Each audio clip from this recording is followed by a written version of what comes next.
In 1994, a 23-year-old South Carolina mother, Susan Smith, reported to police that her two young sons had been kidnapped during a carjacking. Authorities immediately began searching for 3-year-old Michael and 1-year-old Alex, while the seemingly devastated mother appeared on television, pleading for the safe return of her children. Finally, after more than a week of an intense but fruitless investigation, there was a break in the case. But not the kind everyone had been hoping for. What really had happened to those two little boys, only their mother was able to tell. And the truth was shocking. Discretion is advised. This is 10-Minute Murder.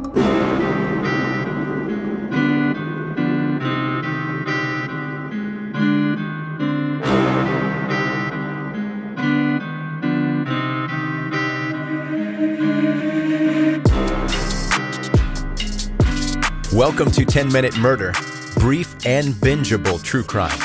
My name is Joe, I'm the host, and I really appreciate you joining today. If you're new to listening to this podcast, I hope that you'll subscribe and check out more of the episodes available. And coming next week, a 2-part episode on Ed Kemper. It's going to be a little nuts.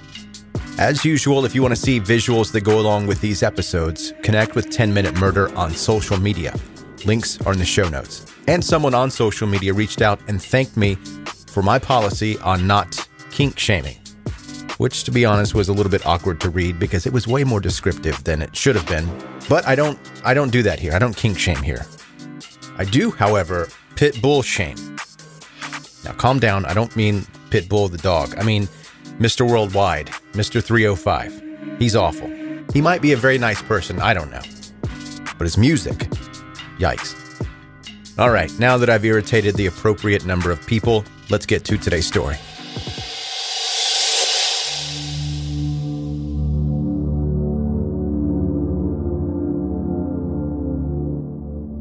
Born on September 26, 1971, in Union, South Carolina, Susan was the only daughter of Linda Sue Harrison and Harry Ray Vaughn. The family lived in a modest brick house on Siegler Road near Foster Park Elementary School, where Susan would eventually attend like her two older brothers. But before the little girl even had a chance to take her first steps, her parents' marriage was already in serious trouble. It has been said that Linda and Harry didn't really fit together in the first place. And from what I've read, that was not a lie. Things between Susan's parents continued to escalate to the point that Harry became a serious threat to his own family. He was extremely paranoid, constantly thinking that Linda was off having affairs behind his back. And Harry's heavy drinking didn't make the situation any better, nor did the inability to talk about his problems. Instead of sitting down and having a conversation, Harry picked up a gun on more than one occasion and threatened to kill Linda and himself, and sometimes the children too. Needless to say, while Susan was still a little bit too young to fully understand what was going on, her brothers weren't doing great. The oldest even attempted to hang himself at one point and was treated at Duke University Medical Center. Harry was making his family's life like a living nightmare, and yet Susan was still very much a daddy's girl. Although we can all agree that Harry didn't really deserve his daughter's unconditional love, for a 5-year-old Susan, her father was the most important person in the whole world, someone who always made her feel good no matter what. But while Susan would light up every time Harry entered the room, it didn't mean she was completely unaffected by the chaos in the household. The little girl was described as being rather unusual and an unhappy child. Not that she would have never laughed or played with her friends, but Susan was often seen just sitting and staring into space, like she didn't have a single thought behind her eyes. Then, in 1977, after 17 years of marriage, Linda finally had enough, and she filed for divorce. Of course, even though her husband had done everything he could possibly do up until this point to drive his family away, he was absolutely devastated. For him, living apart from his children was a cruel punishment. But not having any other options, Harry moved out, with great reluctance, to an apartment in a nearby union housing development and continued to abuse alcohol, making frequent visits to a local bar called Alias Smith & Jones. The bartender there later described Harry as an outgoing, good-looking guy who always seemed like a nice person. Maybe he really was all of those things, but the violent, severely depressed side of Harry Vaughn had not gone anywhere. He was just pretty good at hiding it from everybody other than his family members. So for many, it came as a pretty big surprise when they heard that 5 weeks after Harry and Linda's divorce, Harry took his own life. On January 15, 1978, after one more heated argument with his now ex-wife, Harry took a gun, placed it between his legs, and aimed at his abdomen out of desperation and hopelessness, and pulled the trigger. However, that kind of thing does not necessarily kill a person right away. The stomach isn't really the best place to shoot yourself for a quick death. While he was laying there, in obvious pain, it seemed like Harry maybe changed his mind about wanting to die, and he called 911, but help came too late. He died in the hospital at the age of 36. Little Susan was told that there had been an accident. Her mother said, quote, "Your daddy went to be in heaven." For a short while, Susan pondered the news before she replied, as you would expect a 6-year-old girl who adored her father to do. "I want to go to heaven too, so I can be with my daddy." Harry's suicide left a massive void in Susan's life. During her childhood, she treasured 2 possessions: her father's old coin collection and a tape recording of his voice, which she played frequently. But unlike her daughter, Linda did not mourn for very long, and within 2 weeks, she married again. And just when you thought things couldn't get any worse, of course, they did. Linda's new husband, Beverly Russell, was not much better of a father figure than Harry had been. While he didn't go around the house threatening to kill everybody, he did sexually abuse Susan during her teenage years. By the time Susan graduated from high school in 1989, she had a relationship with an older, married man, had gotten pregnant but had an abortion. In addition, Susan had attempted suicide twice, the first time at the age of 13 and then again at 17, just before she met a man named David Smith. During the summer of 1990, David and Susan began to date, and after no more than a year, Susan found out she was pregnant. They decided to keep the baby and got married. Unfortunately, the marriage became as unstable as everything else in Susan's life had been up until that point. There were mutual allegations of infidelity, and the Smiths separated several times, but always found their way back together. And despite their problems, Susan and David had 2 children, Michael, who was born on October 10, 1991, and Alex on August 5, 1993. But just 3 weeks after Alex's birth, Susan and David once again decided that their relationship was over, and David moved out. And during this time, Susan had a brief relationship with one of her coworkers. He was a handsome and rich guy named Tom Finley. Beginning in January 1994, after several months, Susan and Tom frequently met for dates and visited Tom's father's cottage for parties. Susan seemed to think that she had finally found someone who could bring her dreams of love and stability alive, but Tom had other plans. Not long after Susan's attorney had served divorce papers to David, she received an infuriating letter from Tom, dated October 17, 1994. The beginning of the letter said, quote, "You will, without a doubt, make some lucky man a great wife, but unfortunately, it won't be me. Susan, I could really fall for you. You have some endearing qualities about you, and I think that you are a terrific person. But like I've told you before, there are some things about you that aren't suited for me. And yes, I'm speaking about your children."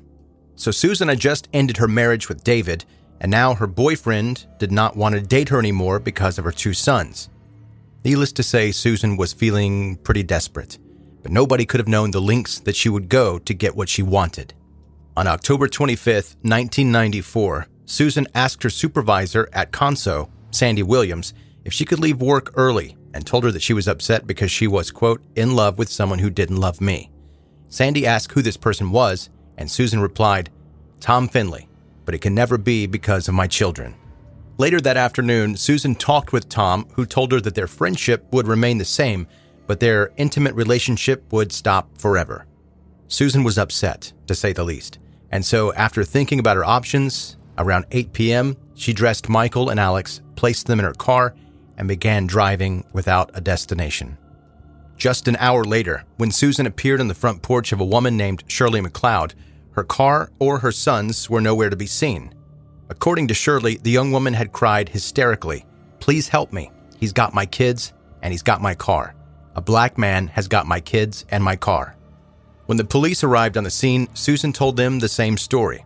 "I was stopped at the red light at Monarch Hills, and a black man jumped in and told me to drive. I asked him why he was doing this, and he said, 'Shut up and drive, or I'll kill you.' After about 4 miles, he told me to get out." The man had driven away with Susan's children still in the car's back seat. At first, no one questioned the story that Susan had provided, and an extensive manhunt was launched to find Michael and Alex. For days, Union County Sheriff's deputies and volunteers searched for Susan's Mazda and her 2 sons.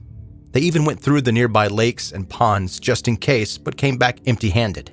It was like the earth had swallowed up the vehicle and the 2 boys, which, of course, was not very far from the truth.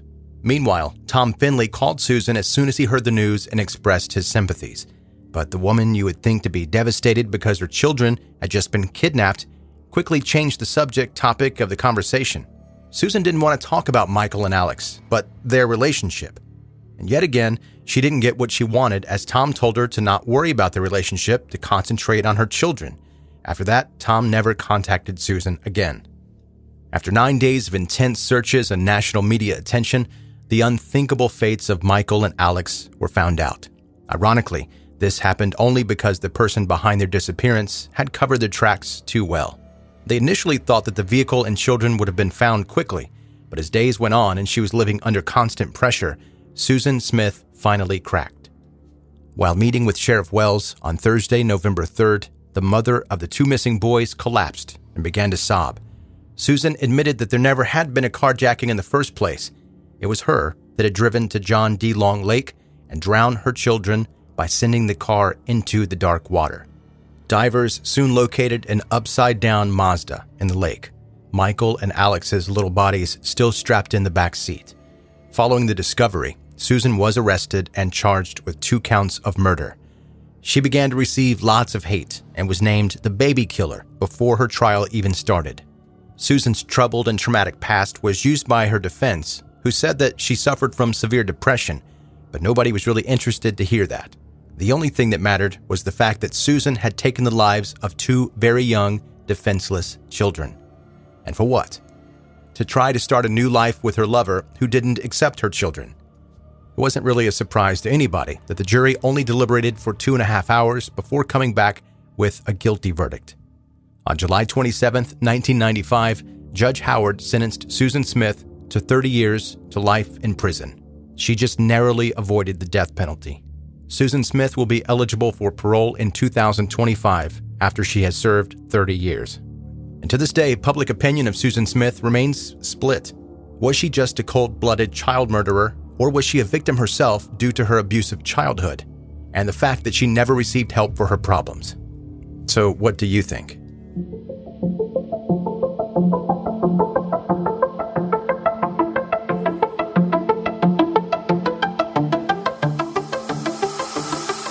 That's today's 10-minute murder. Brief and bingeable true crime. Thanks for listening today, and I'll tell you what I think. Not that you asked or anything, but keep her in jail for the rest of her life. I mean, I get the other side. I understand it. I'm a huge advocate for mental health, as you've heard me mention multiple times on this podcast. But she doesn't belong on the outside. Before you go, make sure you are subscribed to 10-Minute Murder so that you don't miss any future episodes. Also, you can connect with 10-Minute Murder on Facebook, Instagram, and Twitter. Links are in the show notes of this episode, or you can search for it in one of those apps and you'll find it. It'll pop right up.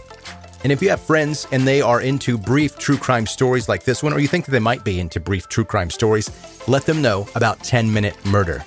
Thanks for listening. Be safe and have a good night.